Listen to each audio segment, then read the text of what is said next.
umat yang lain. Kemudian salawat beserta salam marilah sama-sama kita sampaikan kepada junjungan kita Nabi besar Muhammad sallallahu alaihi wasallam serta keluarganya dan sahabatnya, dan semoga Allah istiqomahkan kita di jalannya sampai nanti Allah pertemukan kita semua dalam jannahnya. Amin ya Allah rabbal alamin. Alhamdulillah kembali Allah izinkan kita hadir di majelis ilmu, majelis penuh kemuliaan di hari Jumat penuh keberkahan bersama guru kita yang kita cintai, yang kita muliakan, Ustadz Dr. Umar Makkah Hafizahullah Ta'ala. Semoga Allah jaga beliau, Allah istiqomahkan beliau untuk terus berada di jalan dakwah, mendampingi kita untuk mentadaburi ilmu-ilmu agama. Amin ya Allah rabbal alamin. Pagi ini kita melanjutkan kajian kita membahas kitab Syama'il Muhammad karya Imam At-Tirmizi, yang pada hari ini kita membahas bab 41. 40 ya, bab 40 ya, Ustaz ya. 41. Bab ibadah 41 ya. Ya. Hari ini insya Allah yang sudah memiliki bukunya bisa membuka dan menyimaknya. Sebelum memulai, mari kita hadirkan qalb kita bersihkan qalb kita dari sombong, dari ria, dari suudzon. Kita luruskan niat kita, apapun tadi niat kita, sekarang kita luruskan bahwasanya hadirnya kita semata-mata ingin mendapatkan ridhonya Allah Ta'ala. Mari kita mulai dengan membaca basmalah. Bismillahirrahmanirrahim. Rabbi zidni ilma warzuqni fahma wansurni ilman nafi'ah wa amalan taqabbala. Baik, mari kita simak kajian yang akan dibawakan guru kita Ustaz Dr. Umar Makkah Hafizahullah Ta'ala. Tafadhal maskuran wa majrurun Ustaz. Ya, Masya Allah. Barakallahu fiik buat seluruh pengurus HK Hijratul Kahfa. Mudah-mudahan senantiasa dirapatkan sahnya hati-hatinya oleh Allah Subhanahu wa taala. Mudah-mudahan insyaallah senantiasa diistiqomahkan, diteguhkan, disabarkan dan dipilih oleh Allah menjadi bagian dari jalan kemuliaan bersama Rasulullah sallallahu alaihi wasallam sampai perjumpaan dengan Allah Subhanahu wa taala. Allahumma amin. Allahumma amin ya rabbal alamin. Mari kita luruskan niat, kita lanjutkan insyaallah pembahasan kita dari kitab Syama'il Nabi sallallahu alaihi wasallam. Mengenal pribadi agung, pribadi mulia, pribadi besar, baginda Nabi sallallahu alaihi wasallam from A to Z, dari A sampai Z. Allahu Akbar. Sampai di antara ungkapan ulama, siapapun yang ingin seakan-akan memandang baginda Nabi sallallahu alaihi wasallam seperti Nabi itu ada di depan matanya, maka hendaklah membaca karya fenomenal dari Imam At-Tirmidzi Abu Isa rahimahullah, yaitu kitab Syama'il Nabi sallallahu alaihi wasallam, yang menjelaskan detail segala sesuatu tentang Nabi sallallahu alaihi wasallam, mulai dari ciri fisik, rambut, senyum, cara bicara, makanan, sayur, lauk, sampai kepada kita di bab 41 dari 56 bab kitab Syama'il Nabi sallallahu alaihi wasallam. Jadi tersisa 10 bab lebih insyaallah kita dari pembahasan kitab Syama'il Nabi yang ditutup dengan maja fi ru'yati Rasulullah, bab tentang bermimpi bertemu dengan baginda Nabi sallallahu alaihi wasallam. Mudah-mudahan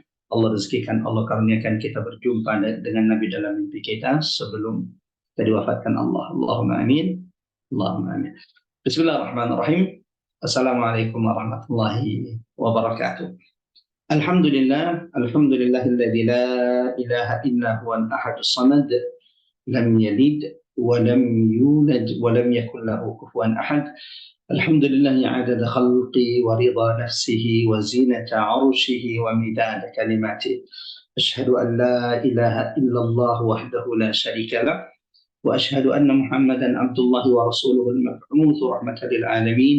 Allahumma salli wa sallim ala Muhammad wa ala alihi wa sahabatihi wa man tabi'ahum bi ihsanin ila yaumiddin. Amma ba'd.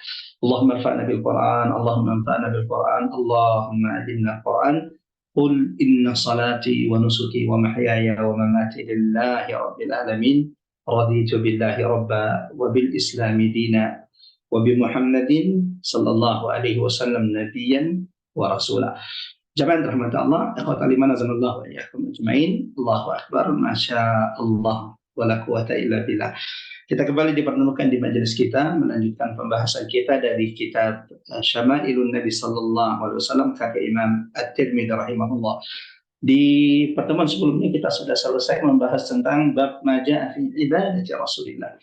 Kita sudah mendengarkan penjelasan tentang ibadah Rasulullah Sallallahu Alaihi Wasallam, khususnya tentang salat malam bagi Nabi Sallallahu Alaihi Wasallam. Bagaimana panjangnya salat malam Nabi Sallallahu Alaihi Wasallam sampai tawarwamat, bengkak kedua kaki Rasulullah Sallallahu Alaihi Wasallam. Termasuk jangan terlalu apa saja yang menjadi bacaan Nabi ketika salat tahajud serta jumlah rakaat salat tahajud baginda Nabi Sallallahu Alaihi Wasallam.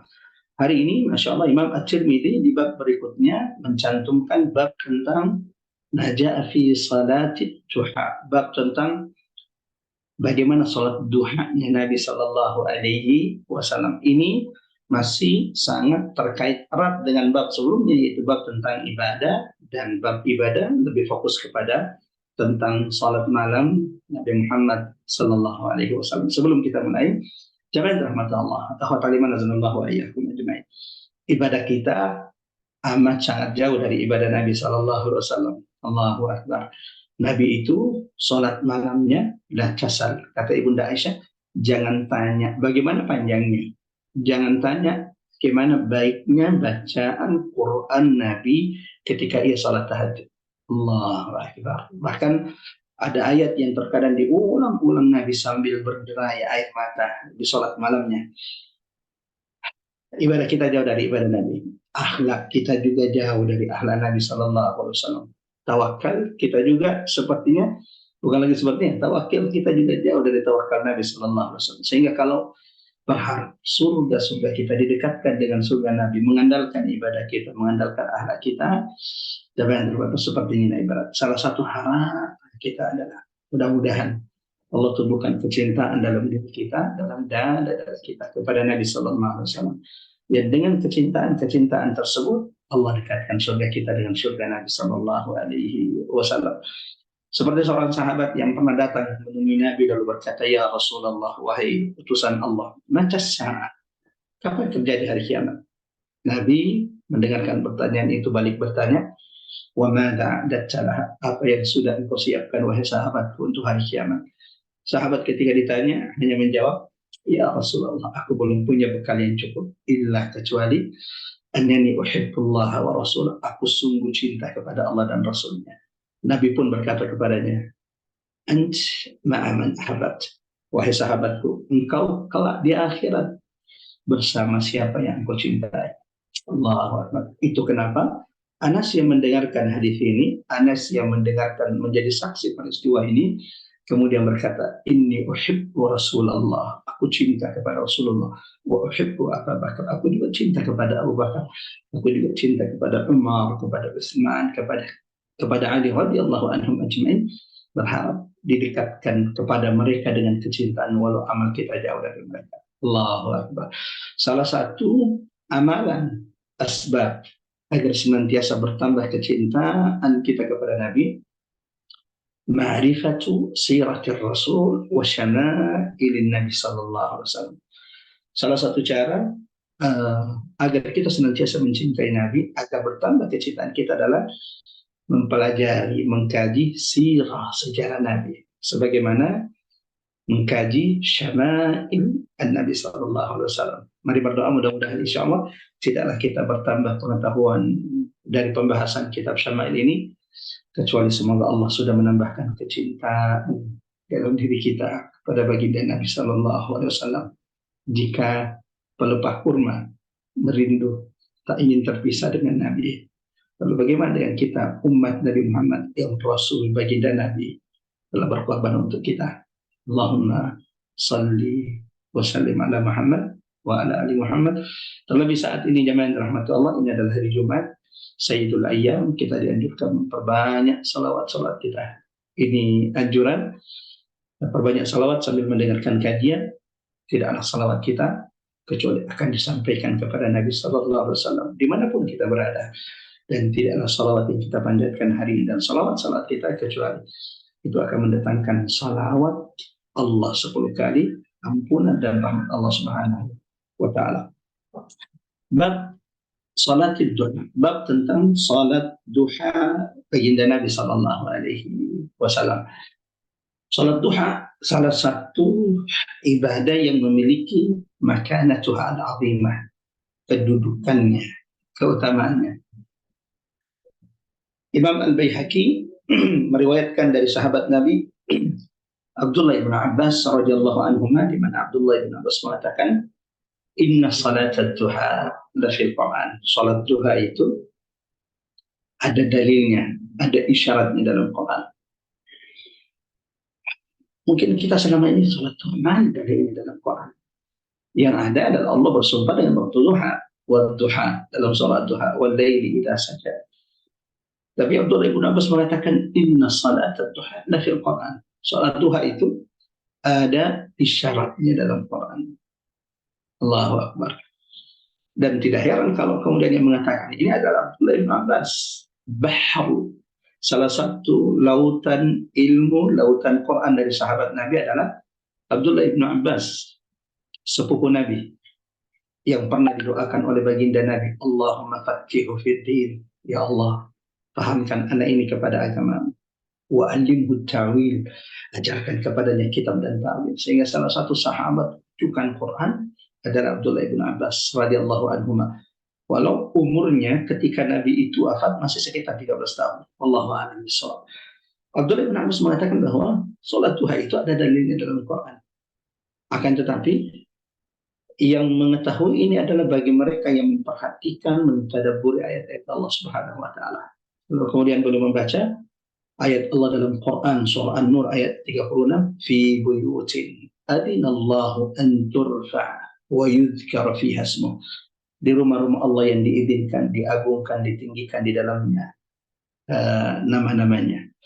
Yusabbihu lahu fiha bil ghudwi wal asal, di mana mereka senantiasa bertasbih di dalamnya, bil ghudwi, di waktu pagi dan petang. Boleh mengatakan bahwa yang dimaksud dengan bil ghudwi di sini adalah isyarat bertasbih di waktu pagi. Ini adalah isyarat tentang salat duha. Bahkan ulama menyebutkan bukan cuma ini dalil dari Quran yang menjelaskan tentang atau mengisyaratkan tentang ibadah salat duha. Karena salat duha ternyata bukan cuma dikenal oleh umat Nabi Muhammad sallallahu alaihi wasallam. Ibnu Al-Arabi Al-Maliki mengatakan bahwa salat duha itu ma'rufun ladal anbiya. Salat duha itu adalah salat di waktu pagi ketika matahari sudah terbit dan mulai tinggi, setidaknya 1 tombak. Salat duha itu adalah salat yang ma'ruf, dikenal, diketahui, diamalkan di kalangan para anbiya. Di antara dalil Quran menurut ulama yang mengisyaratkan tentang salat duha dalam Quran selain tadi yang Quran surah An-Nur kata Ibnu Abdullah bin Abbas ayat 36, di antaranya adalah Quran surah Sad ayat 18, inna sakharnal jibala ma'ah, sesungguhnya kami telah menundukkan gunung-gunung bersamanya, yaitu Daud alaihissalam, yang terkenal dengan keindahan suaranya. Ketika Daud alaihissalam membaca mizmar, membaca Taurat dan Zabur, maka saking indahnya suara Nabi Daud alaihissalam, gunung pun ikut bertasbih bersamanya. Allahu Akbar. Bukan cuma gunung-gunung, sampai berhenti mengepakkan sayapnya mendengarkan syahdu tasbih mizmar yang dibacakan oleh Daud alaihissalam. Yusabbihna bil 'ashyi wal isyraq, di mana gunung-gunung itu bertasbih bersama Nabi Daud alaihissalam di waktu malam, wal isyraq, dan di waktu pagi. Nah, ketika matahari telah terbit, wal isyraq, kata ulama, kata al-isyraq di ayat ini Quran surah Sad ayat 18 juga isyarat akan salat duha di dalam Al-Quran. Allahu Akbar.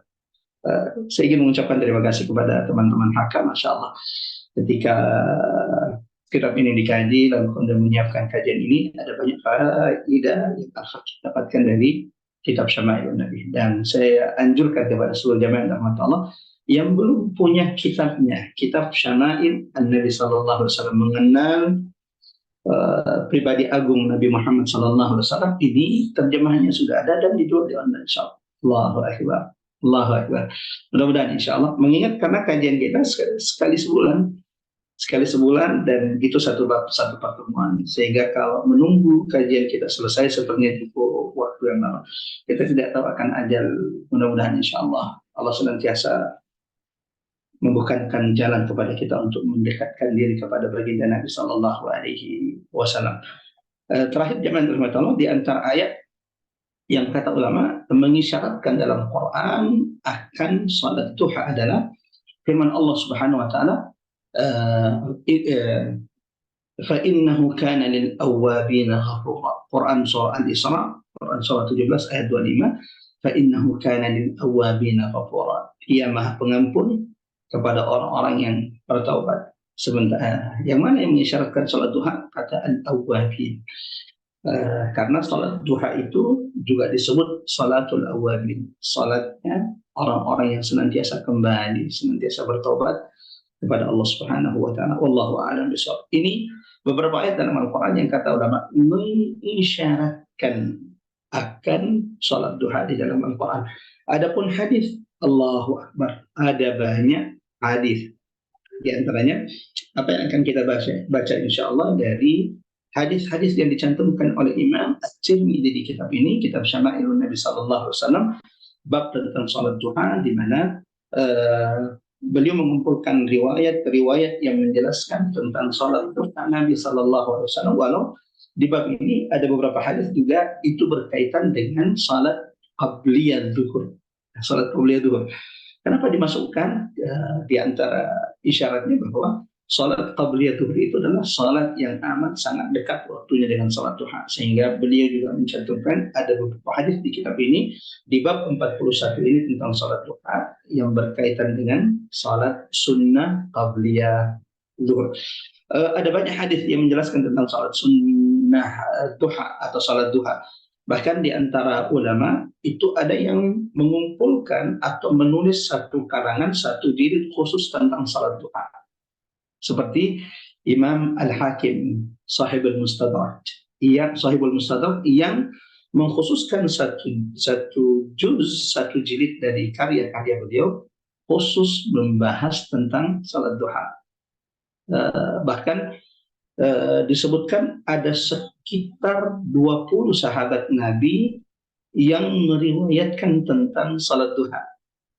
Allahu Akbar, ini bukan jumlah sedikit, 20 sahabat Nabi yang meriwayatkan hadis dari baginda Nabi sallallahu alaihi wasallam tentang salat duha.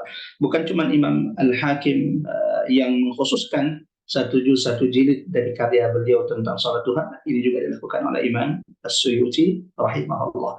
Allahu Akbar. Ini sebagai mukaddimah pembahasan kita jamaah rahmatullah. Kita mulai masuk dari pembahasan kita. Hadis pertama yaitu hadis dari Ibunda Aisyah radhiyallahu anha. Sebelum mendengarkan hadis pertama, dalam Sahih Imam Bukhari dari sahabat Nabi sallallahu alaihi wasallam Abu Hurairah radhiyallahu an, beliau pernah berkata, "Ausani khalili bi thalathin." Kata sahabat Nabi Abu Hurairah, "Kekasihku telah berwasiat kepadaku 3 hal."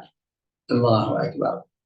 Duhai kita yang menjadi Abu Hurairah, yang Nabi secara khusus wasiatkan sesuatu kepadanya.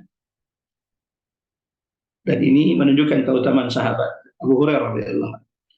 Apa wasiat Nabi? Kata Abu Hurairah, "Ausani khalili bi thalathin." Kekasihku Muhammad mewasiatkan kepadaku 3 hal. Shaumi thalathati ayyamin min kulli syahr, berpuasa 3 hari setiap bulannya, yaitu puasa Ayyamul Bid 13, 14, 15. Wasalatid duha, dan yang kedua, wasiat kedua kekasihku Muhammad kepadaku adalah senantiasa menjaga salat duha. Yang ketiga, wa naumin ala witrin au ala witrin, tidur setelah salat witir atau melakukan salat witir sebelum tidur. Kata Abu Hurairah radhiyallahu an,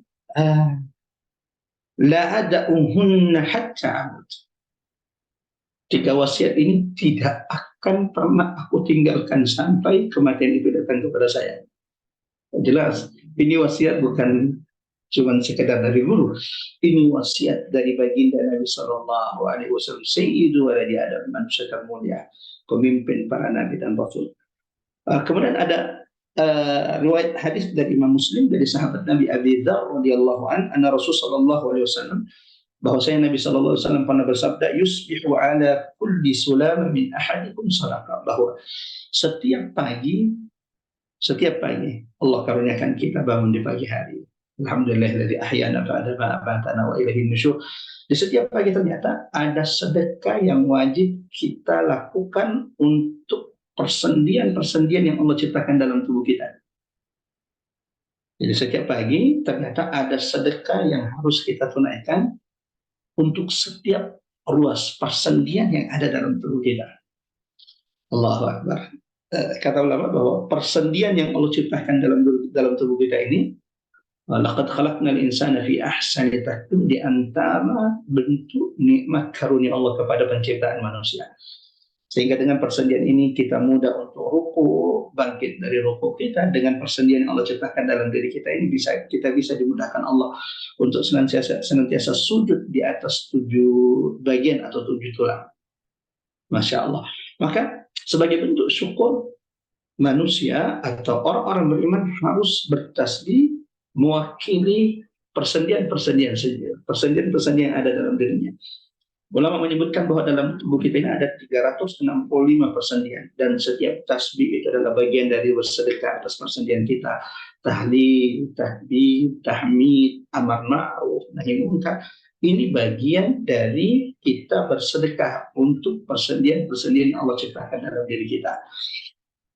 Lalu kemudian Nabi mengatakan, wa yujzi'u min dzalika rak'atan yarka'uhuma min ad-duha. Wa rakaat salat duha, 2 rakaat salat duha itu mewakili Allah semua persendian yang Allah ciptakan dalam diri kita. Itu menunjukkan akan keutamaan salat duha yang waktunya kata ulama cukup panjang, mulai dari terbitnya matahari, lalu kemudian matahari itu sudah tinggi setidaknya untuk ukuran 1 tombak, diperkirakan ulama sekitar 15 menit setelah terbit matahari sampai sebelum tergelincir matahari di waktu zuhur, kurang lebih kata ulama 10 menit sebelum waktu tergelincir di waktu zuhur. Nah, sepanjang ini adalah waktu di mana kita dibolehkan, dianjurkan, disunnahkan untuk memperbanyak salat duha. Kita masuk hadis pertama, dari Mu'adzah, qalat qultu li Aisyah, akana Nabi sallallahu alaihi wasallam yusalli duha? Qalat na'am. Arba'a raka'atin wa yazidu ma syaa Allah. Ibunda Aisyah pernah ditanya, apakah Nabi sallallahu alaihi wasallam itu salat duha? Ibunda Aisyah menjawab, qalat na'am. Ya. Nabi itu salat duha 4 rakaat. Nabi itu salat duha 4 rakaat, wa yazidu ma syaa Allah. Dan kadang Nabi juga menambah dari 4 rakaat sebagaimana yang Allah kehendaki. Dari hadis ini, jemaah rahmatullah, hadis pertama ini ada beberapa faedah. Satu, hadis ini menegaskan bahwa Nabi itu menegakkan, melakukan, menghidupkan salat duha. Dicontohkan oleh Nabi sallallahu alaihi wasallam. Yang kedua, faedah kedua dari hadis ini, dan ini disebutkan oleh Ibunda Aisyah radhiyallahu anha. Artinya Ibunda Aisyah melihat Nabi sallallahu alaihi wasallam salat duha, dan jumlah rakaatnya saat itu adalah 4 rakaat. Dan faedah kedua bahwa rakaat salat duha yang dilakukan oleh Nabi adalah 4 rakaat wa yazid, dan kadang Nabi sallallahu alaihi wasallam menambah rakaatnya. Nah, kita akan dengarkan insyaallah hadis-hadis berikutnya tentang berapa jumlah rakaat salat duha yang biasa dilakukan oleh Nabi sallallahu alaihi wasallam. Di hadis pertama ini disebutkan bahwa Nabi salat duha dan jumlah rakaatnya itu 4, dan terkadang Nabi menambah rakaatnya masya Allah sebagaimana yang Allah kehendaki. Hadis kedua, jemaah rahmatullah, dari sahabat Nabi sallallahu alaihi wasallam. Kalau tadi dari istri Nabi sallallahu alaihi wasallam, Ibunda Aisyah radhiyallahu anha, istri dan sahabat wanita yang paling banyak meriwayatkan hadis baginda Nabi sallallahu alaihi wasallam. dan rumahnya dipilih oleh Allah untuk menjadi tempat kuburan baginda Nabi Shallallahu Alaihi Wasallam. Walau akhirnya ibunda Aisyah radhiyallahu anha sendiri itu kuburannya ada di Baqi. Mudah-mudahan insya Allah Allah senantiasa mudahkan kita berziarah ke Madinah, ke kuburan Nabi serta ke kuburan Ummul Mukminin, sahabat-sahabat Nabi di Baqi. Hadis kedua dari sahabat Nabi Anas bin Malik radhiyallahu anhu. Wa ma adraka man Anas. Siapa yang tidak kenal dengan Anas bin Malik? Khadimu Rasulillah, pelayan Rasulullah. Selama Nabi di Mekah, maka 10 tahun Anas Allah pilih, Allah muliakan, berkhidmat menjadi pelayannya manusia termulia Rasulullah Sallallahu Alaihi Wasallam. Anas sendiri mengatakan, khadamtu Rasulullah ya asyra sanawat. Aku pernah menjadi pelayan Nabi selama 10 tahun. Dan kata Anas, selama 10 tahun ini Nabi tidak sekalipun pernah menyakiti hatiku. Maka li Rasulullah Nabi tidak pernah berkata sekalipun dalam 10 tahun. Kurun waktu 10 tahun ini bukan waktu yang pendek, jamaah dirahmati Allah. Selama 10 tahun ini kata Anas, Nabi itu tidak pernah berucap kepadaku, Anas, kenapa engkau tidak melakukan ini? Atau Anas, kenapa ini engkau lakukan? Bahkan untuk ucapan kalimat tersebut tidak pernah diucapkan oleh Nabi kepada sahabatnya Anas bin Malik radhiyallahu anhu. Salah satu sahabat yang banyak membersamai Nabi Shallallahu Alaihi Wasallam, sehingga tak heran kalau kemudian salah satu sahabat yang meriwayatkan tentang jumlah ubannya Nabi, dan ini sudah pernah kita bahas di bab-bab sebelumnya. Salah satu sahabat yang tahu jumlah ubannya Nabi adalah sahabat Anas bin Malik radhiyallahu anhu. Lam yakun, tidaklah jumlah uban Nabi, kata Anas bin Malik, di janggutnya, di kepalanya, kecuali sekitar 20 helai rambut putih saja, sallallahu alaihi wasallam. Kata Anas bin Malik, anna Nabi sallallahu alaihi wasallam kana yusalli duha 6 rakaat. Bahwasanya Nabi sallallahu alaihi wasallam salat duha dan jumlah rakaat salat duhanya adalah 6 rakaat. Dari sini jamaah rahmat Allah, hadis ini juga memberikan kita faedah bahwa di antara sahabat selain ibunda Aisyah radhiyallahu anha yang pernah melihat Nabi salat duha, sahabat juga yang pernah melihat Nabi salat duha adalah Anas bin Malik, pelayan Rasulullah sallallahu alaihi wasallam, menegaskan bahwa Nabi itu salat duha.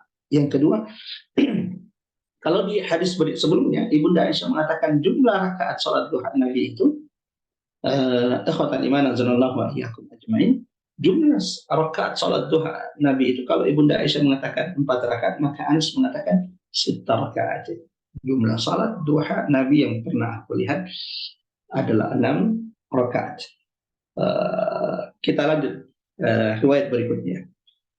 Dari Abdurrahman ibn Abi Layla qala ma akhbarani ahadun annahu ra'a an-nabiy sallallahu alaihi wasallam yusalli duha illa Ummu Hani. Kata Abdurrahman ibn Abi Layla, tidak ada orang yang pernah memberitakan kepadaku, menyampaikan kepadaku bahwa dia pernah melihat Nabi salat duha. Bisa jadi karena yang ditemui oleh Abdurrahman ibn Abi Layla ini rahimahullah adalah memang rata-rata sahabat yang tidak melihat Nabi salat duha.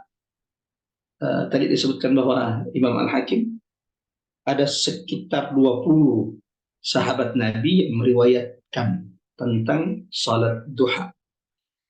Salat duhanya Nabi sallallahu alaihi wasallam. Namun kata Abdurrahman ibn Abi Layla, tidak ada orang yang pernah memberitakan kepadaku bahwa dia pernah melihat Nabi salat duha illa Ummu Hani, kecuali sahabat Nabi Ummu Hani. Siapa Ummu Hani? Ummu Hani radhiyallahu anha adalah sepupu Nabi, saudara dari sahabat Nabi Ali bin Abi Thalib, putri dari paman Nabi Abi Thalib. Ummu Hani, Allahu Akbar, rumahnya dipilih oleh Allah menjadi tempat di mana Nabi Shallallahu Alaihi Wasallam melakukan perjalanan Isra. Subhanalladzi asra bi 'abdihi lailan minal masjidil haram ila masjidil aqsa. Dan banyak menceritakan tentang ciri sifat fisik Nabi Shallallahu Alaihi Wasallam kepada para tabi'in, termasuk kepada cucu-cucu Nabi Shallallahu Alaihi Wasallam. Jadi salah satu pendapat ulama bahwa Nabi itu melakukan perjalanan Isra dari kota Makkah ke Masjidil Aqsa. Ada yang mengatakan dari sisi Ka'bah, namun tidak sedikit ulama yang menguatkan bahwa Nabi Ketika kemudian Isra itu diperjalankan dari rumah sahabat Ummu Hani radhiyallahu anha. Fa innaha haddathat, kata Abdurrahman ibn Abi Layla, tidak ada sahabat Nabi pun yang memberitakan kepadaku bahwa mereka pernah melihat Nabi Sallallahu Alaihi Wasallam salat duha kecuali Ummu Hani. Dia menceritakan anna Rasulullah Sallallahu Alaihi Wasallam dakhala baitaha yawma fathi Makkah. Kata Ummu Hani bahwasanya Nabi Sallallahu Alaihi Wasallam masuk ke rumahnya di hari pembebasan kota Makkah. Idza jaa nasrullah, apabila telah datang pertolongan Allah. Wa ra'aitan nasa yadkhuluna fihi wal fath, dan pembebasan kota Makkah, dan engkau melihat manusia berbondong-bondong masuk ke agama Allah. Fasabbih bihamdi rabbik wastaghfir innahu kana tawwaba. Kata Ummu Hani bahwa ketika Nabi masuk ke rumahnya pada tahun pembebasan kota Makkah. Tahun berapa pembebasan kota Makkah? Tahun ke-8 Hijriah. 8 tahun setelah Nabi dan sahabat-sahabatnya terusir dari kota Makkah. Setelah kerinduan mereka membuncah untuk kembali. Dan ini sudah dijanjikan Allah kepada Nabi Sallallahu Alaihi Wasallam di hari ketika Nabi meninggalkan kota Makkah. Lalu kemudian Nabi menoleh ke kota Makkah, lalu berkata, ya Makkah, wahai kota Makkah, la anti ahabbu ardin ilai. Berderai air mata Nabi berkata, engkau adalah bumi yang paling aku cintai. Laula annaka ummaka akhrajuni, seandainya karena penduduk kota ini, pendudukmu tidak mengusirku, aku tidak akan pernah meninggalkan wahai Makkah. Namun Allah tidak pernah meninggalkan kekasihnya Muhammad. Dan itu sumpah Allah di dalam Al-Quran. Wadduha wal-laili idza saja ma wadda'aka rabbuka wa ma qala. Tuhanmu tidak akan pernah sekali-kali meninggalkan Muhammad. Ketika Nabi meninggalkan kota Makkah, maka Allah turunkan berita gembira kepada Nabi. Innal ladzi farada 'alaika al-Qur'an la radduka ila ma'ad. Wahai Muhammad, Allah Tuhanmu pasti akan mengembalikan kembali ke tempat ini, yaitu kota Makkah. Dan Masya Allah, innallaha la yukhliful mi'ad. Allah tidak pernah mengingkari janjinya. Tahun ke-8 Hijriah, Nabi bersama sahabatnya, 10.000 sahabat Nabi dari kota Madinah masuk ke kota Makkah, membebaskan kota Makkah. Dan disinilah untuk pertama kali azan di kota Makkah, di Ka'bah, dikumandangkan oleh sahabat Nabi Bilal Ibn Rabah radhiyallahu anhu. Kata Ummu Hani, lanjut jamaah rahmatullah, ketika Nabi masuk ke rumahnya pada tahun pembebasan kota Makkah, fatasala, Nabi kemudian mandi, fasabbaha thamani raka'atin, dan setelah Nabi mandi, setelah Nabi membersihkan dirinya, Nabi kemudian salat fasabbah. Jadi salat itu kan juga disebut dengan tasbih. Fasabbaha thamani rakaat. Nabi kemudian salat 8 rakaat. Ma ra'aituhu shalla salatan qattu akhaffa minha. Aku tidak pernah melihat Nabi itu ringan salatnya. Artinya tidak panjang salatnya sebagaimana pendeknya, ringannya salat Nabi yang 8 rakaat salat duha ketika ia masuk ke rumah Ummu Hani di tahun pembebasan kota Makkah.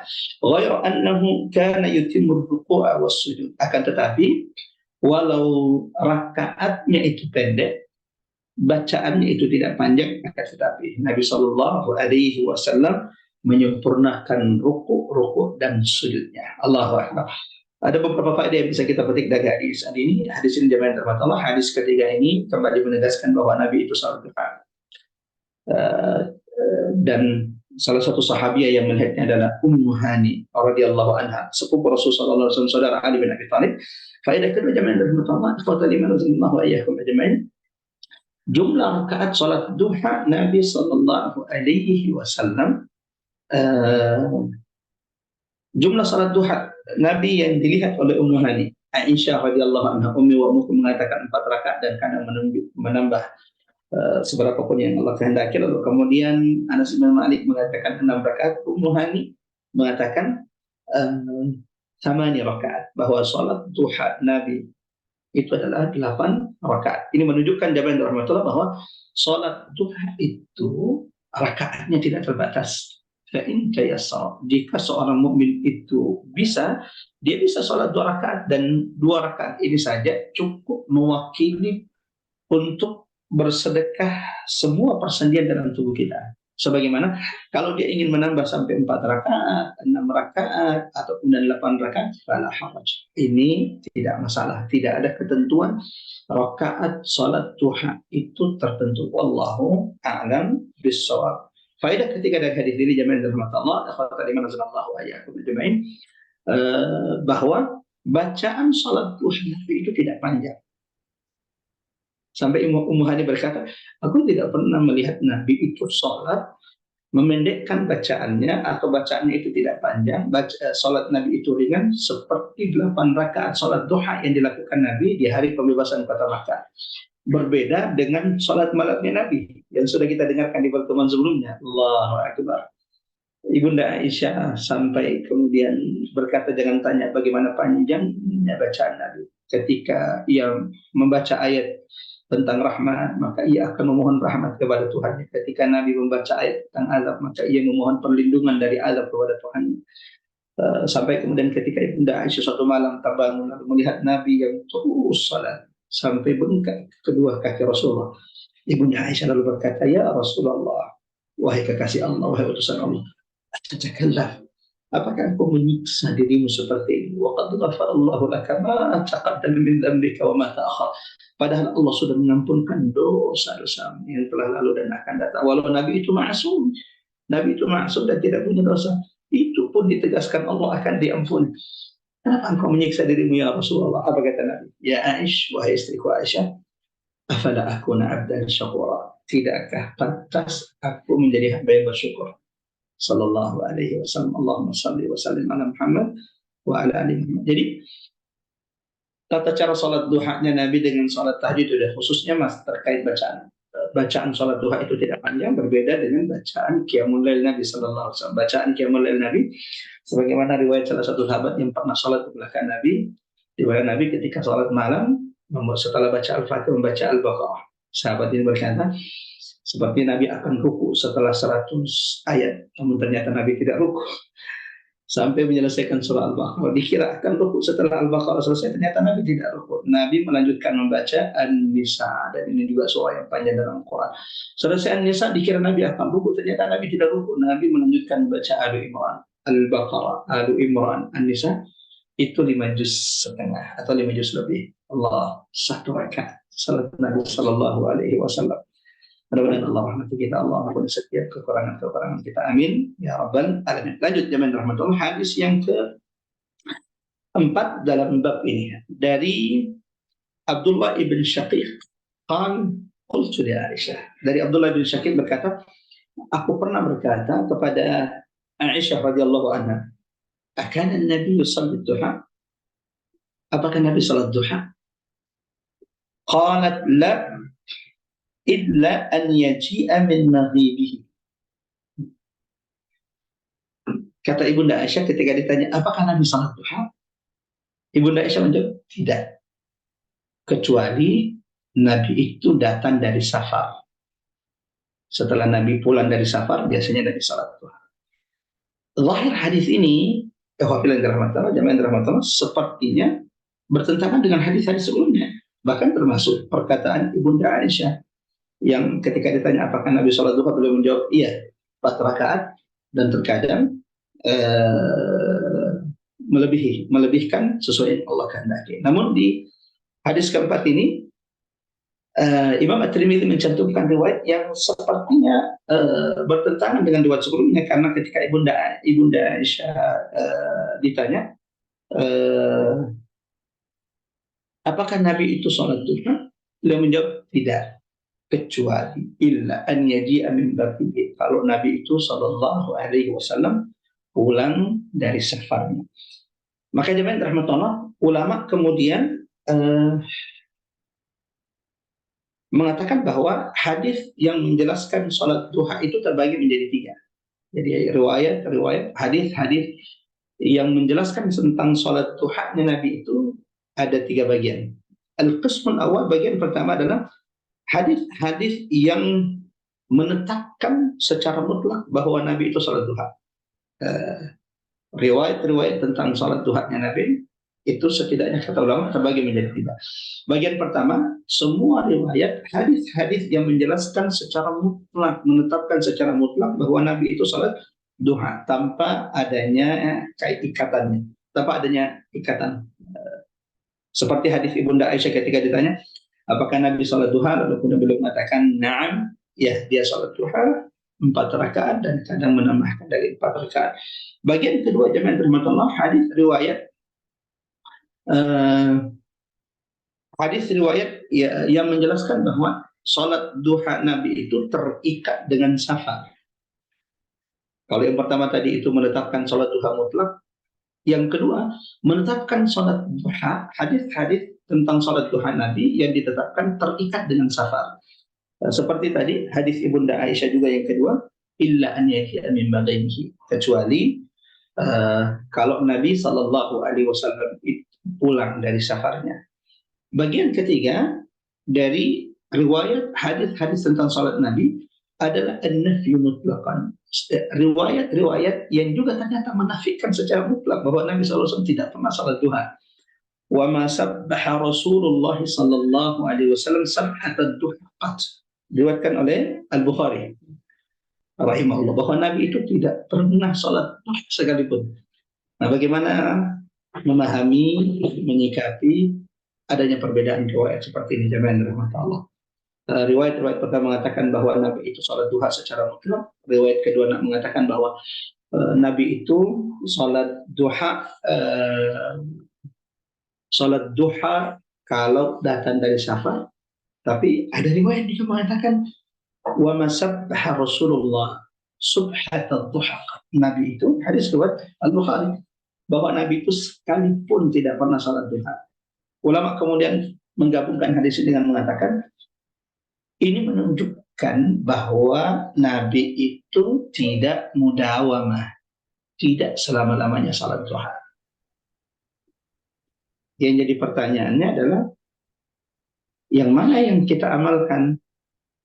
Bukankah tadi Nabi berwasiat kepada sahabatnya Abu Hurairah dalam hadis riwayat Muslim, Imam Bukhari, bahwa Rasulullah itu berwasiat kepadanya untuk tidak meninggalkan salat duha.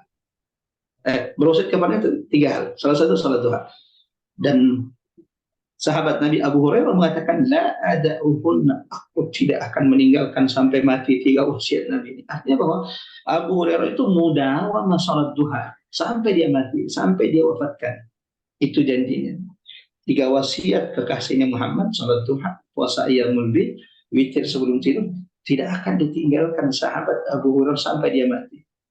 Namun ulama juga mengatakan bahwa Nabi sendiri tidak mudawamah, karena riwayat lain juga menyebutkan bahwa Nabi itu salat duhanya kalau pulang dari safar. Bahkan ada yang mengatakan, sahabat mengatakan tidak pernah melihat Nabi itu salat duha, menunjukkan bahwa Nabi tidak mudawamah. Terkadang sahabat melihat Nabi salat, ada sahabat yang tidak pernah melihat salat Nabi sholat duha, walau ada juga sahabat yang melihat Nabi sholat duha.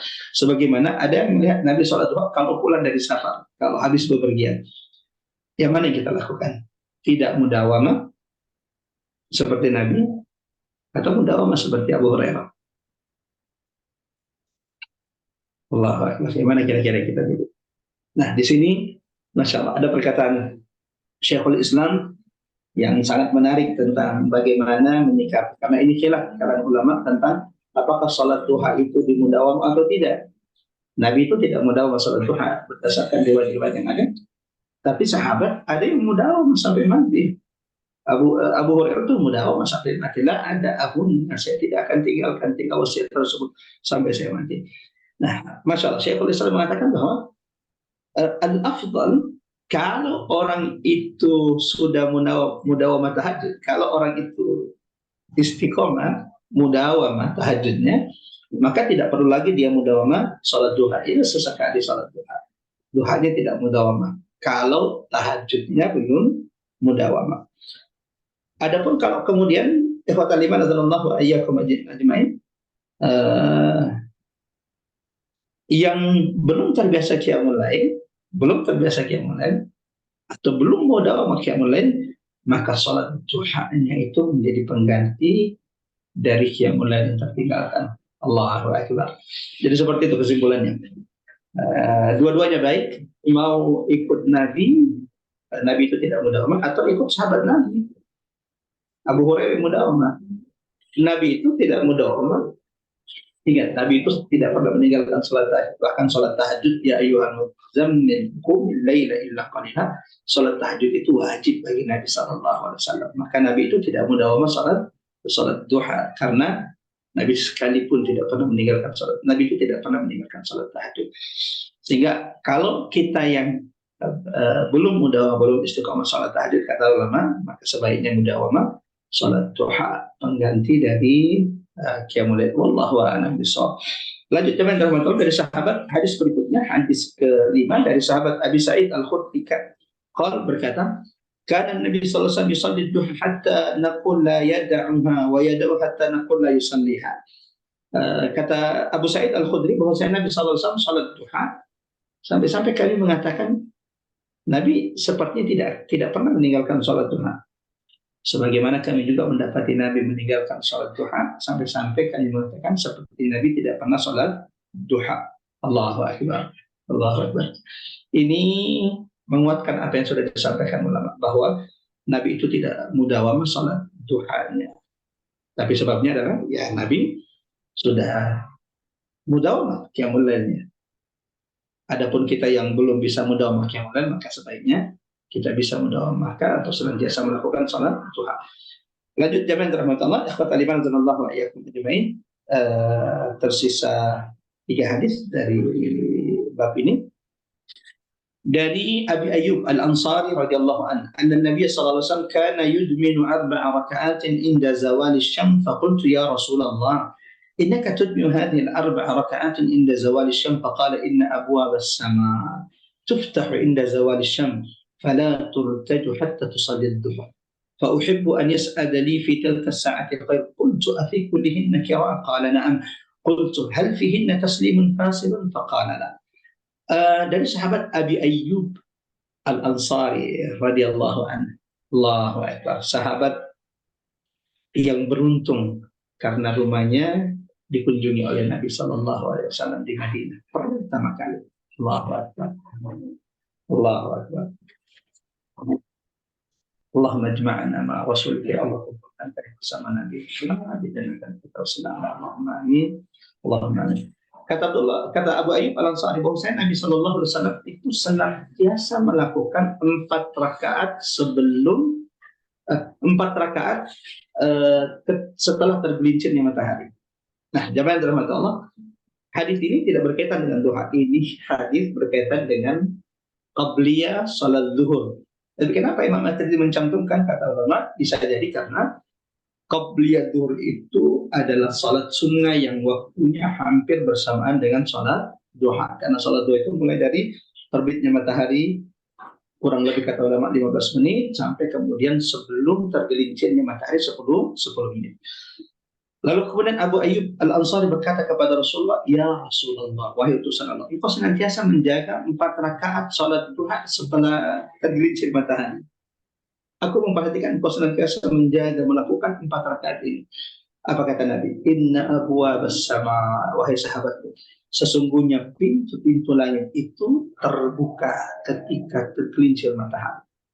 Allahu Akbar. Mudah-mudahan jadi faedah, ilmu bermanfaat bagi kita semuanya. Kata Nabi, kenapa Nabi? Apa rahasia hikmah kenapa Nabi senantiasa menjaga 4 rakaat setelah tergelincirnya matahari, yaitu salat sunnah qabliyah sebelum zuhur? Rahasianya ternyata Nabi berkata, inna abwaab as-sama, karena pintu-pintu langit itu terbuka ketika tergelincir matahari, dan tidaklah kemudian ia tertutup kecuali setelah sampai dilakukan salat zuhur.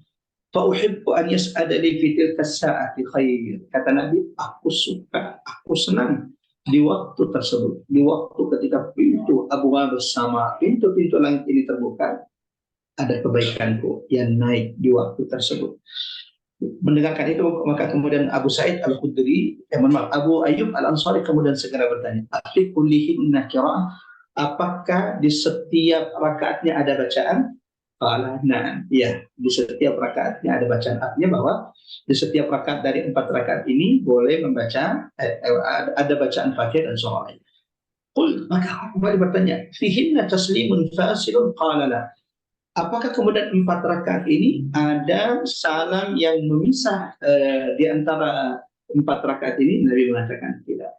Walau di riwayat yang lain jamaah rahmatullah, Nabi juga kemudian ada riwayat hadis yang menjelaskan bahwa salat Nabi sallallahu alaihi salatul laili wan nahari mathna mathna. Nabi pernah berkata salat malam dan siang hari itu dua-dua. Artinya salat sunnah dua-dua.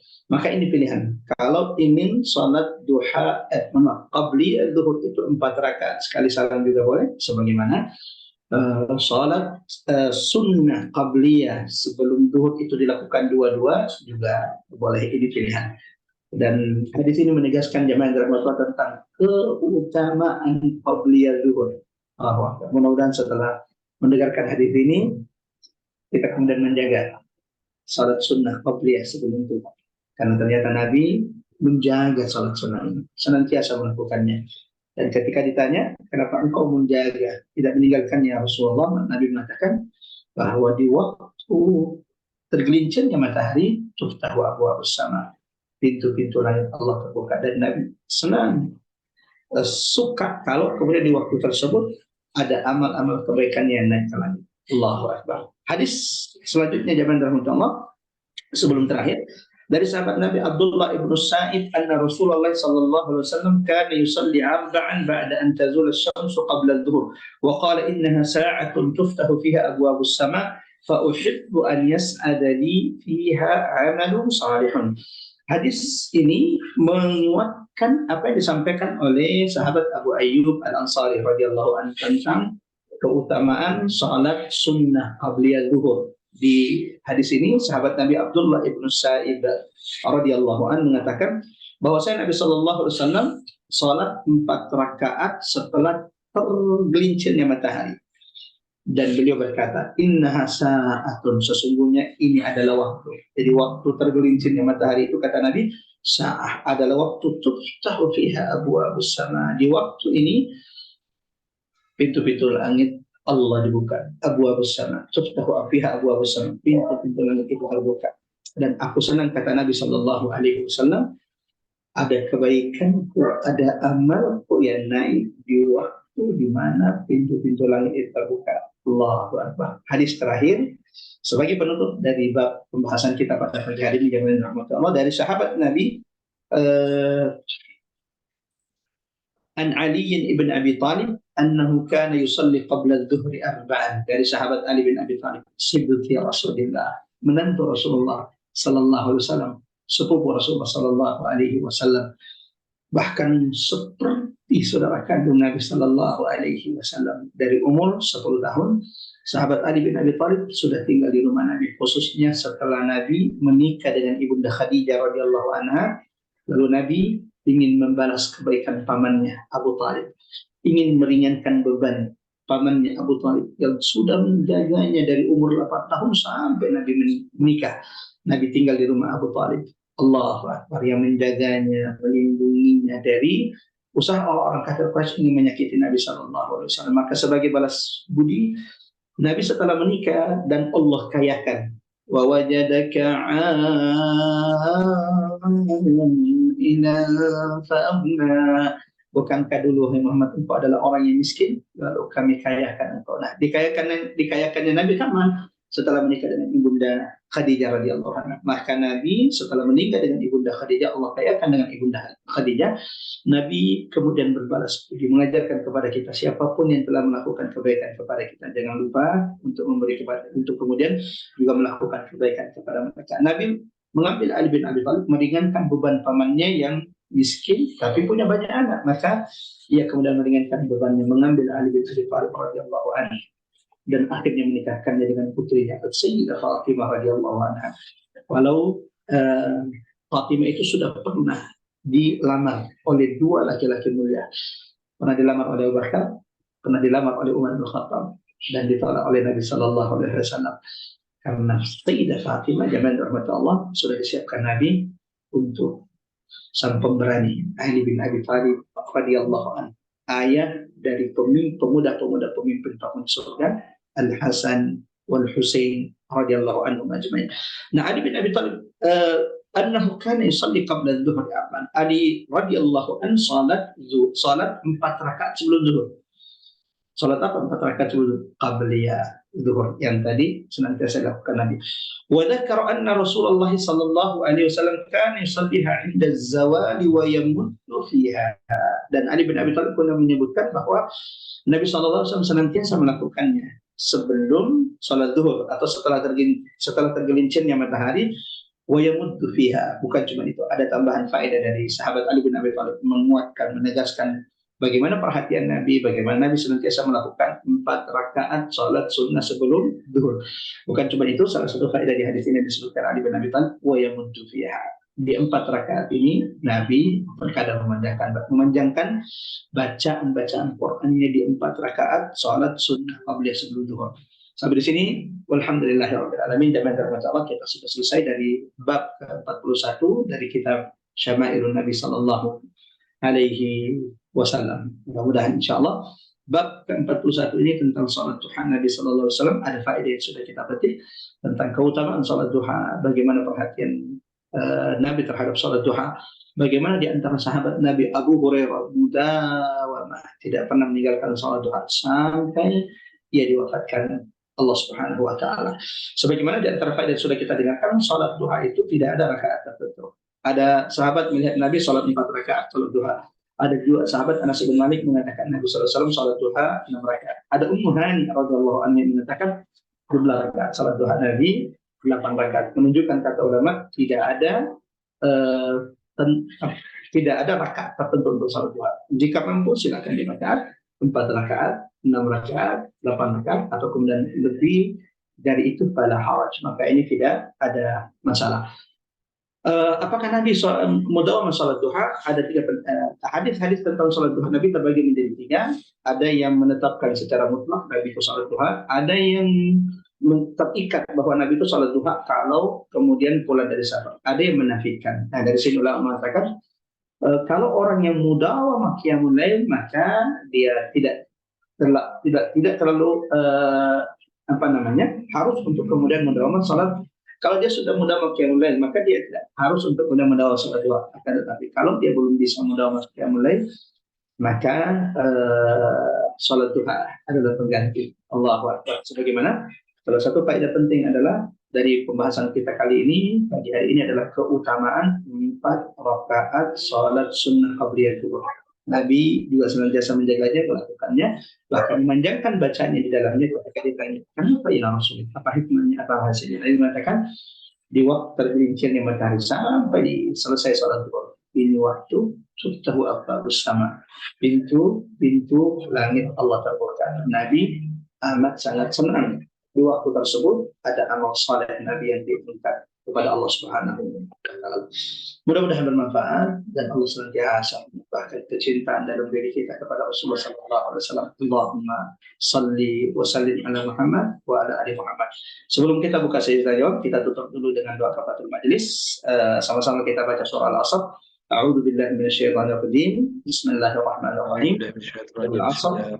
Innal insana lafi khusr illa alladziina aamanu wa 'amilus shalihaat wa tawassaw bis sabr. Kita tutup dengan doa kafaratul majelis. Subhanakallahumma wa bihamdika asyhadu an la ilaha illa anta astaghfiruka wa atubu ilaik. Sallallahu ala Muhammad wa ali Muhammad. Assalamualaikum warahmatullahi wabarakatuh. Silakan. Waalaikumsalam warahmatullahi wabarakatuh. Jazakumullah khairan katsiran wa barakallahu fikum Ustaz atas ilmunya. Jadi kalau tadi sudah disampaikan Ustadz, sebenarnya ada 2 sholat di sisi yang dibahas ya Ustadz ya. Sholat duha dan 2 rakaat atau sholat qobliyah subuh, qobliyah zuhur ya, 4 rakaat ya. Dan di sini disampaikan memang sesungguhnya pintu-pintu langit terbuka saat matahari tergelincir dan tidak ditutup hingga sholat zuhur ditunaikan gitu ya. Jadi walaupun sudah masuk zuhur tapi sebelum ditunaikan tuh masih mendapat faedah dari keutamaan hadis ini Ustaz ya. Betul. Dan tadi disampaikan juga untuk yang duha memang tidak ada batasan rakaat ya Ustaz. Ada yang 4, ada yang 8, jadi senyamannya dan semampunya dan seperlunya. Sementara untuk Qobliyah zuhur ini Rasul utamakan yang 4 rakaat ya. Bisa Betul. 2 kali salam, bisa 1 kali salam, Ustaz ya. Bisa 2 kali salam, bisa 1 kali salam. Nah, ini kebetulan ada pertanyaan juga langsung di chat room, Ustaz. Kalau yang 4 rakaat dengan 1 salam, apakah tetap memakai tasyahud awal? Oke, ya. Jamaah yang dirahmati Allah, ikhwatal iman dan Allah wa yakum jami'an. Salat sunnah 4 rakaat sebelum salat duhur yang senantiasa dijaga oleh Nabi, karena ternyata ini adalah waktu terbukanya pintu langit. Bisa 1 kali salam 4 rakaat langsung, atau bisa dua-dua. Sebagaimana keumuman hadis Nabi, sholat di malam hari dan di pagi itu sebaiknya makna dua-dua. Nah, sholat yang bagaimana pelaksanaan tata cara pelaksanaan sholat yang 4 rakaat langsung? Apakah ada tasyahud pertama? Nah, membedakan dia dengan sholat zuhurnya atau sholat isya, sholat-sholat lain, maka kemudian tidak ada tasyahudnya. Jadi langsung kelak 4 rakaat, 1, 2, bagi lagi 3, 4 sampai 4. Wallahu a'lam bissawab. Seperti itu kira-kira. Baik, Ustaz. Masya Allah, itu pertanyaannya sangat memperjelas ya. Jadi, untuk yang 4 rakaat tanpa tasyahud awal. Izin pertanyaan selanjutnya, Ustaz. Ustaz pernah mendengar ada hadis bahwa Rasulullah tidak mengerjakan sholat duha setiap hari. Apakah sebaiknya kita mendawamkan setiap hari atau juga dibuat ada jedanya tidak sholat dalam rangka mengikuti Rasulullah? Gimana, Ustaz? Tadi sudah sempat dibahas Ya, tadi, Ustaz ya. sama. Tadi sudah kita sampaikan, tetapi tidak apa kita pertegas. Ya, riwayat hadis tentang sholat duha Nabi itu 3. Menetapkan secara mutlak Nabi itu sholat duha. Itu mutlak menetapkan. Kedua, muqayyad, terikat. Sholat duha Nabi itu kalau pulang dari safar, kalau nggak safar ya enggak. Yang kedua. 3, menafikan. Menafikan secara mutlak bahwa Nabi tidak pernah sholat duha. Nah, bagaimana menyikapi jamaah yang dirahmati Allah, ikhwatal iman jamaah? Kesimpulannya kata ulama, ini menunjukkan bahwa terlebih bahwa ada hadis di sahabat Nabi Abu Sa'id Al-Khudri, Nabi itu sholat duha seakan-akan tidak pernah meninggalkannya, tapi meninggalkannya nah, seakan-akan tidak pernah melakukannya. Nah, bagaimana menyikapi ini? Ini menunjukkan bahwa Nabi itu tidak satu di antara faedahnya. Itu menunjukkan bahwa adanya perbedaan riwayat ini menunjukkan bahwa Nabi itu tidak mudawamah sholat duha. Yang jadi pertanyaan adalah untuk kitanya, saya teman teman kita itu afdal yang mana? Tidak mudawamah kayak Nabi atau mudawamah seperti Abu Hurairah. Jangan bilang kita lebih pintar dari sahabat Abu Hurairah radhiyallahu anhu. Abu Hurairah itu paling banyak meriwayatkan hadis baginda Nabi Shallallahu Alaihi Wasallam, didoakan oleh Nabi Shallallahu Alaihi Wasallam. Abu Hurairah itu sampai mati memegang wasiat kekasihnya Muhammad Sallallahu Alaihi Wasallam. Abu Hurairah mengatakan, la ada aku tidak akan tinggalkan 3 wasiat ini. Jadi salah satunya salat duha, sehingga Abu Hurairah itu tidak Abu Hurairah itu tidak meninggalkan salat duha sampai dia meninggal. Nabi tidak mendawamah, tapi sahabatnya mendawamah. Nah, kita bagaimana? Nah, di sini ulama menjelaskan, kalau kita bagaimana kita, apa yang harus kita pilih, mudawamah kayak tidak mudawamah kayak Nabi atau mudawamah seperti Abu Hurairah radhiyallahu anhu. Jelas Nabi sallallahu alaihi wasallam sayyidul bashar adalah yang terbaik. Tapi di sini ulama mengatakan, kalau kita mudawamah qiyamul lail, tahajud kayak Nabi, bolehlah tidak mudawamah salat duha. Tapi kalau kita qiyamul lailnya juga belum bisa, atau belum mudawamah, atau belum istiqomah, maka sebaiknya memperbanyak salat duha menjadi badal pengganti dari qiyamul lail yang belum bisa kita istiqomahkan. Seperti itu kira-kira penjelasannya, penguatan penjelasannya. Wallahu a'lam bishawab. Silakan. Baik, Ustaz. Jazakallah khair, Ustaz. Selanjutnya ada pertanyaan, Ustaz. Untuk sholat qobliyah zuhur ini jangan sampai misleading gitu ya. Ini berarti sebelum azan zuhur. Ini ada pertanyaan seperti itu, Ustaz. Yang benar tuh qobliyah zuhur itu gimana, Ustaz? Ya, qabliyah zuhur itu jamaah rahmat Allah, setelah tergelincirnya matahari, setelah masuknya sholat zuhur, dan ditandai biasanya dengan adzan zuhur. Ditandai biasanya dengan adzan zuhur. Nah, jadi kalau kita tidak tahu waktu, lalu kemudian tidak memahami waktunya, maka dengarkan dulu adzan atau kapan waktu kira-kira adzan masuk. Nah, kalau memang kita berada di tempat yang tidak terdengarkan adzan, ya perkirakan saja ini sudah masuk adzan, ini sudah masuk waktu zuhur, maka silakan sholat 4 rakaat qabliyah sebelum sholat zuhur. Jadi masuknya sholat itu ditandai dengan apa? Dengan azan. Jangan sampai kita tergesa-gesa seperti orang yang terlalu kepengen ingin buka puasa gitu ya. Sebelum azan sudah iftar atau buka dulu. Seperti itu kira-kira. Jadi masuknya zuhur itu ditandai dengan azan. Maka perhatikan baik-baik, lihat baik-baik, jangan sampai kita malah sholat 4 rakaatnya di waktu al-manhi, di waktu di mana malah dilarang, yaitu persis tergelincirnya matahari. Ini waktu yang dilarang sholat, tapi yang dibolehkan. Dan 4 rakaat itu adalah ba'da zawal, setelah tergelincirnya matahari, lalu kemudian dikumandangkannya dan zuhur. Wallahu a'lam bishawab. Baik, Ustaz. Itu makanya tadi kita bilang ini ada 2 sholat ya, Ustaz ya. Sholat duha itu sebelum azan zuhur ya. Begitu Ya, sudah masuk azan zuhur, kita masuk pembahasan yang qobliyah zuhur berarti, Ustaz ya. dan ini Masya Allah, kalau kita perhatikan, ini perintah Allah dalam Quran. Fa'idha faragta fansab. Stop. Jika selesai engkau melakukan satu salat, jika engkau selesai melakukan satu kebaikan, maka segeralah wahai manusia berlelah-lelah dengan kebaikan yang lain. Kenapa? Umur kita amat sangat singkat di dunia ini. Saya sedang menasihati diri saya, mengingatkan setiap di antara kita, wa tawassaw bil haqqi wa tawassaw bis sabr. Umur kita sangat singkat, sehingga Allah mengingatkan kita, fa'idza fa'ala. Selesai tadabbur, selesai kajian, coba cari lagi kebaikan-kebaikan bekal kita untuk perjalanan panjang menghadap Allah Subhanahu wa taala. Dan saya takutkan sudah umur kita singkat, bekal kita juga tidak cukup. Jangan-jangan bekal kita hanya sampai untuk seminggu dikubur. Mending kalau seminggu dikubur, bekal kita hanya untuk 1 hari dikubur. Padahal perjalanan akhir baru saja dimulai. Setelah kematian, setelah kubur, ada kebangkitan dari kubur. Ada pada mahsyar yang 1 harinya 50.000 tahun lamanya. Kira-kira bekal kita sudah cukup tidak untuk waktu yang panjang? Setelah mahsyar, urusan belum selesai, karena setelah itu ada hisab. Satu persatu kita akan diminta menghadap kepada Allah. Selesai tidak? Selesai tidak urusannya? Belum. Setelah itu ada mizan. Allahu Akbar. Marahil. Perjalanan panjang. Sehingga Allah mengatakan, as-safar ba'id. Wahai saudaraku, perjalanan kita menuju Allah adalah perjalanan panjang. Wazad qalil. Sementara bekal kita masih sedikit. Mudah-mudahan apa yang kita lakukan saat ini jamin rahmat Allah di antara cara amalan, sebab kita sedang berbekal menyiapkan diri kita untuk perjalanan panjang menuju perjumpaan dengan Allah Subhanahu wa taala. Wallahu a'lam bishawab. Silakan. Baik, Ustaz. Selanjutnya, Ustaz, pada saat pelaksanaan sholat sunnah duha 4 rakaat yang dilakukan Nabi, apakah dengan 1 salam atau 2 salam, Ustaz? Iya. Jamaah rahmat Allah, di hadis yang tadi sudah kita sampaikan, kebanyakan sholat Nabi itu sebagaimana keumuman hadis Nabi Shallallahu Alaihi Wasallam, salatul laili wan nahar masna. Salat sunnah Nabi di malam dan siang hari itu 2-2. Maka salat duha yang paling banyak dilakukan Nabi itu 2-2.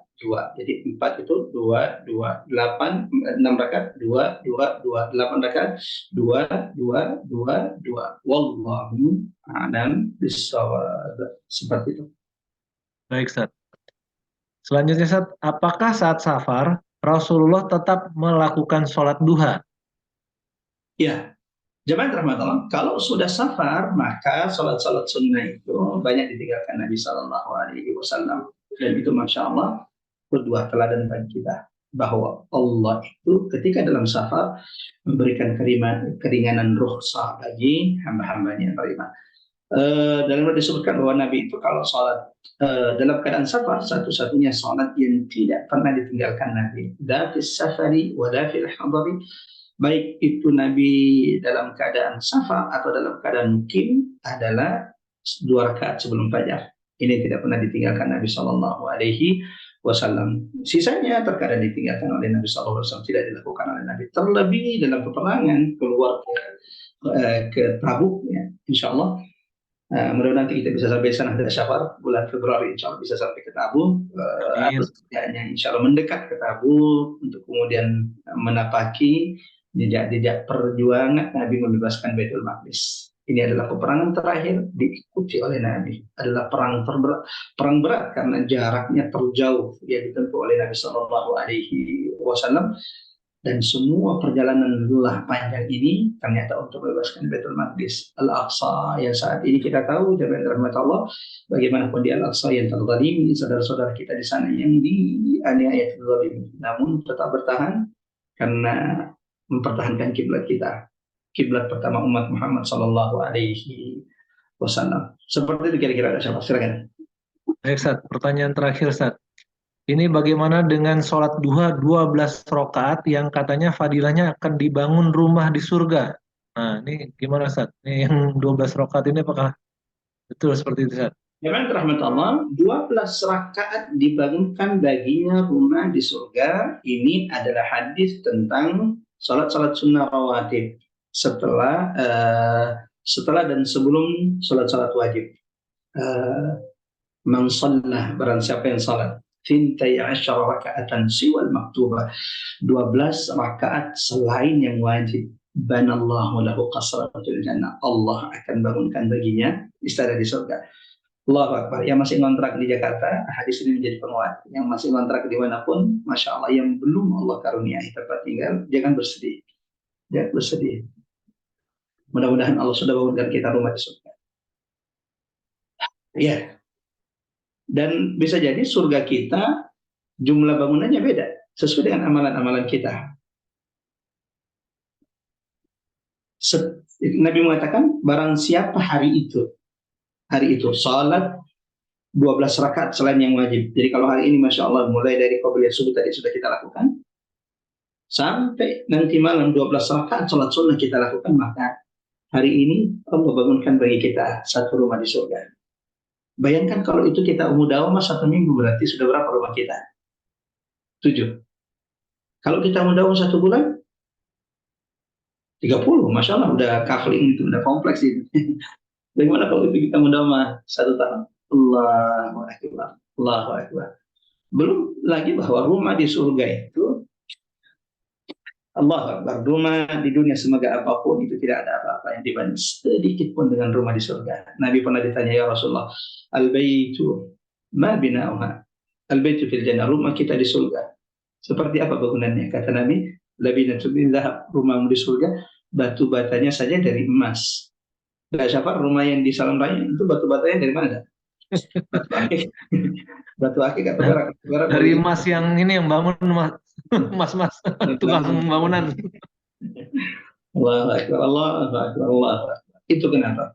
Salah satu doa yang diabadikan dalam Quran, doa Asya binti Muzahim ketika ia disiksa oleh suami sendiri. Setiap siksaan itu terasa berat. Maka yang diucapkan oleh wanita mulia ini adalah Rabbi, Tuhanku, ibnili, bangunkan bagiku di tengah siksaan ini, di tengah ujian, diseret, disiksa, dipukul, tangannya diikat, kakinya diikat, tidak diberi makan oleh suami sendiri, hanya karena beriman kepada Allah. Di saat itu dia panjatkan doanya, Rabbi, Tuhanku, ibnili, bangunkan bagiku, indahkah, bukan di tempat lain, bukan di dunia. Dia tidak berharap di dunia punya istana, dia tidak berharap di dunia ini punya rumah mewah. Dia hanya berharap ibni bangunkan bagiku, indahkah, indah di sisi ini, bukan di dunia, di sisimu ya Allah. Baitan fil jannah, rumah di surga. Kata ulama, Allah menjelang kematiannya ketika batu besar sudah dilemparkan untuk menghantam tubuhnya yang lemah terikat. Saat itulah Allah perlihatkan apa yang dia minta dan apa yang Allah janjikan. Terlihat istananya di surga di sisi Allah. Allahu Akbar. Saat itulah ia tersenyum, dicabut nyawanya. Ya ayyatuhan nafsul mutmainnah. Meninggal dalam penuh kebahagiaan. Setelah itu, tubuh lemah terikat ini terhantam oleh batu. Dan inilah nikmat, senikmat-nikmat kematian. Mudah-mudahan kita termasuk seperti Asya binti Muzahim. Sebelum nyawa roh kita dicabut, Allah sudah perlihatkan apa yang Allah janjikan kepada hamba-hamba ini beriman. Amin. Ya Rabbal Alamin, dan mudah-mudahan ini terakhir. Ini terakhir, dan ini terakhir, maksudnya ini pertanyaan terakhir, dan kita cukupkan mudah-mudahan ini terakhir kajiannya insya Allah. Sampai bertemu di bulan Oktober insya Allah, melanjutkan pembahasan berikutnya, bab tentang salat tatawwu fil bait. Salat sunnah Nabi itu lebih banyak dilakukan di rumah. Kenapa? Apa hikmahnya? Ini akan kita bahas insya Allah di pertemuan kita selanjutnya. Wassalamualaikum. Terima kasih banyak kepada sahabat teman-teman pengurus HK. Semoga setiap kebaikan hari ini menjadi pemberat amal timbangan dan seluruh jemaah yang dirahmati Allah. Assalamualaikum warahmatullahi wabarakatuh. Waalaikumsalam warahmatullahi wabarakatuh. Jazakumullah khairan kasiran wa barakallahu fikum saat atas ilmu yang telah diberikan, yang telah disampaikan. Semoga Allah ridho ikhtiar kita untuk menuntut ilmu. Allah mampukan kita untuk mengamalkannya, mendakwahkannya, dan bahkan berjihad dengannya. Insya Allah kajian ini sudah direkam dan bisa nanti kita upload ke channel YouTube bagi jamaah yang ingin murojaah, mengulang atau melihat kembali kajian-kajian sebelumnya bisa menyimak di channel YouTube Hijratul Kafah.